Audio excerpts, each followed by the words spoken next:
Bonjour. Aujourd'hui, pour notre deep dive, on plonge au cœur d'un concept on croit toutes et tous connaître, l'estime de soi. Oui, Notre source est un traité de recherche assez dense sur son architecture psychologique et notre mission, c'est d'aller au-delà des clichés pour vraiment comprendre les mécanismes. On commence souvent par une confusion d'ailleurs. oui. La confusion entre l'estime de soi et la confiance en soi. C'est la première chose que le document clarifie et c'est fondamental. C'est ça.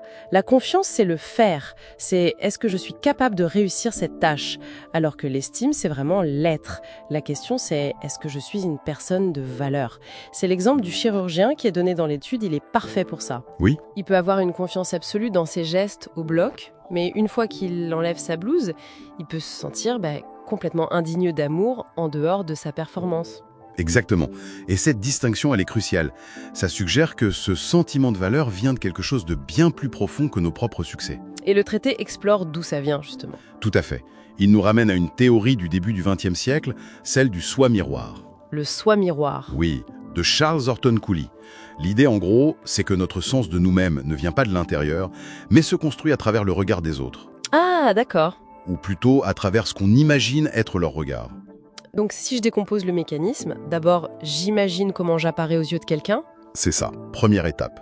Ensuite, vous imaginez le jugement que cette personne porte sur cette apparence. Et la troisième étape, c'est la réaction émotionnelle, la fierté ou la honte. Voilà, en fonction de ce jugement supposé.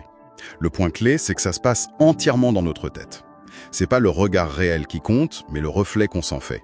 C'est subjectif. C'est vertigineux parce que ça veut dire qu'on joue en permanence un rôle pour un public qu'on a nous-mêmes inventé. C'est un peu ça. Et aujourd'hui, avec les réseaux sociaux, ce soi miroir, il est démultiplié à l'infini. On n'imagine plus le jugement de quelques personnes, mais de centaines, via les likes. Du coup, la question c'est, pourquoi ce regard a une telle emprise sur nous ? Alors là, on touche à une explication évolutionniste qui est fascinante, la théorie du sociomètre. Du sociomètre ? Oui, selon elle, l'estime de soi, c'est pas une fin en soi, c'est un mécanisme de surveillance. C'est une sorte de jauge interne. C'est un tableau de bord, j'aime bien cette image. C'est exactement ça. Un tableau de bord qui mesure en temps réel notre valeur relationnelle pour le groupe. D'accord. Donc pour nos ancêtres, être accepté par le groupe, c'était pas une option, c'était une condition de survie. Voilà, l'exclusion, c'était une mort quasi certaine. Donc une baisse d'estime de soi, c'est le voyant rouge qui s'allume sur le tableau de bord. Attention, ton statut social est menacé, tu risques l'isolement. Exactement. Ce n'est pas une faiblesse psychologique, c'est un câblage de survie. C'est pour ça qu'une critique, une rupture, ça peut nous affecter si profondément. Ça touche directement à cet instinct. Oui, Alors, si l'estime de soi est une jauge, chercher à la booster avec des affirmations positives, c'est un peu comme essayer de remonter l'aiguille de la jauge d'essence à la main. c'est une très bonne image, oui. Ça ne change rien aux problèmes de fond, au réservoir vide. Et le document explore justement des alternatives à cette quête un peu épuisante. Oui, il se tourne vers un concept plus récent, l'autocompassion, développé par la chercheuse Christine Neff. L'autocompassion. L'idée, ce n'est plus de se juger, même positivement, mais de s'accueillir avec bienveillance. Surtout dans l'échec, ça repose sur 3 piliers. D'accord. D'abord, la bonté envers soi-même. Se traiter avec la même gentillesse qu'on offrirait à un ami en difficulté. Le deuxième pilier, si je me souviens bien, c'est la reconnaissance de notre humanité commune. Exactement.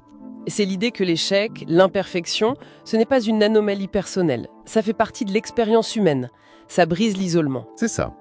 Et le troisième, c'est la pleine conscience. C'est-à-dire observer ses émotions douloureuses sans se laisser submerger, sans s'identifier. Concrètement, si je rate une présentation au travail, au lieu de me dire « je suis nul », Oui, l'approche serait de reconnaître que c'est une situation difficile, c'est douloureux, de se rappeler que tout le monde peut échouer, et de se parler comme à un collègue. C'est une mauvaise journée, mais ça ne remet pas en cause qui tu es. c'est tout à fait ça. Le changement de paradigme est total. On passe de la nécessité de se prouver sa valeur Oui, à la capacité de s'accueillir inconditionnellement. L'enjeu, c'est plus de se sentir supérieur, mais de se sentir humain et connecté. donc pour résumer, l'estime de soi, c'est moins une note qu'on s'attribue qu'un baromètre de notre intégration sociale, un héritage de notre passé. C'est une bonne synthèse, oui. Et ça nous laisse avec une pensée pour la suite, peut-être. Si notre besoin le plus fondamental, c'est la connexion, alors la question la plus importante n'est peut-être pas quelle est ma valeur intrinsèque, mais plutôt comment puis-je mieux me connecter aux autres et à moi-même.